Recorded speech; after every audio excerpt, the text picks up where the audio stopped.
Hi, Japanese chúစာပေးရနေကြိုဆိုလိုက်ပါရနော်ဒီနေ့ဝါတာရှင်းတူလေ့လာမယ်အန်ဒရီကောကြီးကတော့နောက်ဆုံးခန်းလေးဖြစ်တဲ့ဓာတ်ရီတော့ကိုချူ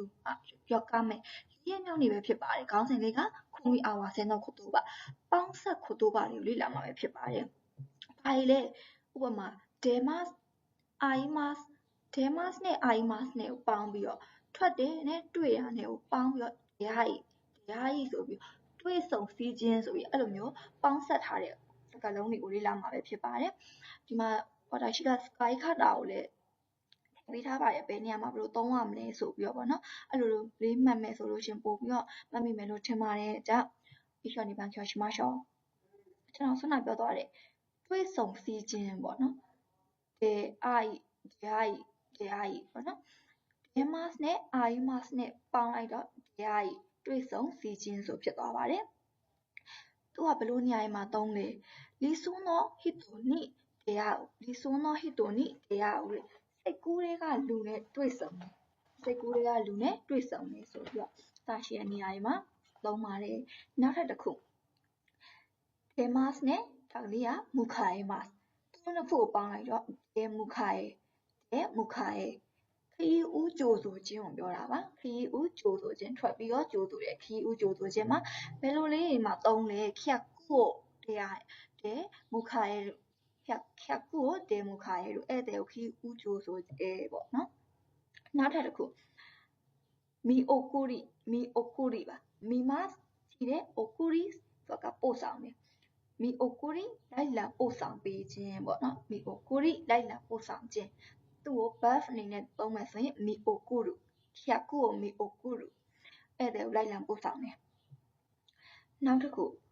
見上げるပါ見ますနဲ့上げますနဲ့ပေါင်းတော့見上げるမော့ကြည့်တယ်ဆိုတဲ့အဓိပ္ပာယ်ပါမော့ကြည့်သည်ဆိုတာကို見上げるဆိုတာကို見上げるကောင်းကင်ကိုမော့ကြည့်တယ်နောက်တစ်ခု見下ろす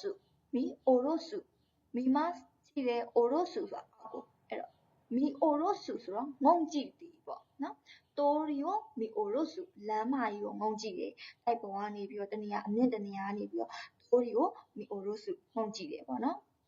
နောက်တစ်ခုတာချီတိုမာရီတာချီမတ်မတက်ရက်တဲ့တိုမာရီကလည်းရက်တယ်ပေါ့နော်တာချီမတ်ဆိုတာဘယ်လိုပြောမလဲရက်လိုက်တာပေါ့ဒီလူမတက်ရက်တာတိုမာရီကကြတော့လမ်းလျှောက်နေရနေရက်ချလိုက်တဲ့ပုံစံမျိုးပေါ့နော်တာချီတိုမာရီဆိုတာကလမ်းလျှောက်ရမှာရက်လိုက်ခြင်းပေါ့နော်တာချီတိုမာရီလမ်းလျှောက်ရမှာရက်လိုက်ခြင်းဥပမာဘယ်နေရာမှာသုံးလဲ Q နီတာချီတိုမာရီရုတ်တရက်လိုက်တယ်ရုတ်တရက်လမ်းလျှောက်ကနေပြီးရက်လိုက်တယ်ဆိုရက်မှာသုံးပါတယ်နောက်တစ်ခုတာချီအာခါရုဆိုတာကမတ်တက်ထားရက်သည်ပေါ့နော်တာချီအာခါရုမတ်တက်ထားရက်သည်ဆိုဖာခါရတာချီအာခါရုဆိုဖာကနေပြီးတော့မတ်တက်ထားရက်လိုက်တယ်ဆိုတဲ့အဓိပ္ပာယ်ပေါ့နော်နောက်တစ်ခုတိုရီခါခါရုဆိုတာကထက်လျှောက်သွားတယ်ဆိုတဲ့အဓိပ္ပာယ်ပါဥပမာတရားの前を通りかかるတရားの前を通りかかるဘုရားကျောင်းရဲ့အရှိကနေပြီးတော့သူကဖြတ်လျှောက်သွားတယ်ဆိုတဲ့အဓိပ္ပာယ်ပါနောက်တစ်ခုတိုရီစုကိုစုကိစုဆိုတာကဖြတ်ကျော်သွားသည်ဆိုတဲ့အဓိပ္ပာယ်ပါဖြတ်ကျော်သွားသည်ပါဥပမာယူပင်ကျော်ကူကိုတိုရီစုကိစု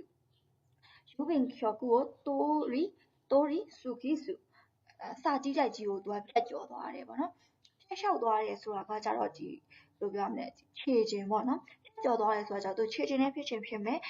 စပိန်ကတစ်ခုနဲ့ပေါ့နော်ဖြတ်ကျော်သွားတယ်ဆိုတဲ့အဓိပ္ပာယ်ပါနောက်တစ်ခုဟာနာရှိခါခဲရုဆိုတာကကြတော့စကားလှမ်းပြောသည်隣の人に話しかけるဘေးကလူကိုစကားလှမ်းပြောသည်ဆိုတဲ့အဓိပ္ပာယ်ပါနောက်တစ်ခုဆွေးနွေးခြင်းပေါ့နော်ဆွေးနွေးခြင်းကကြတော့ဟာနာရှိပြောတယ်အာဤတွေ့ဆုံပြီးတော့ပြောတယ်ဟာနာရှိအာဆွေးနွေးခြင်းပေါ့နော်တနာကဆန်တော့ဟာနာရှိအာတနာကဆန်နဲ့ဆွေးနွေးတယ်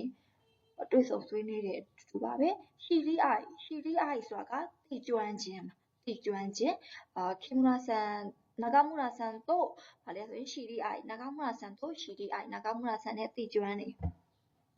マチアワセ 마치 아와세ဆိုတာက chain ဆိုခြင်းမှာ 마치 아와세 တွေ့ဖို့ကိုစောင့်ခိုင်းတယ် chain ဆိုခြင်းအတူတူပါပဲ 에키의 마치 아와세로 에키의 마치 아와세로 ဘူတာမှာ chain ဆိုထားတယ် 또이 아와세 또이 아와세ဆိုတာကじゃမေးမြန်းစုံစမ်းခြင်းမှာ 당war에 또이 아와세로 당war에 또이 아와세로 ဖုန်းနဲ့မေးမြန်းစုံစမ်းတယ် 모시코모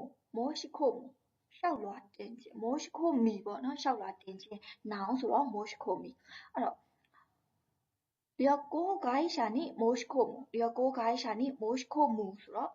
verb ဖြစ်သွားတယ်ဒီပြီးသွားကုမ္ပဏီမှာလျှောက်လွှာတင်တယ်ကြီးသွားဖို့အတွက်ပေါ့နော်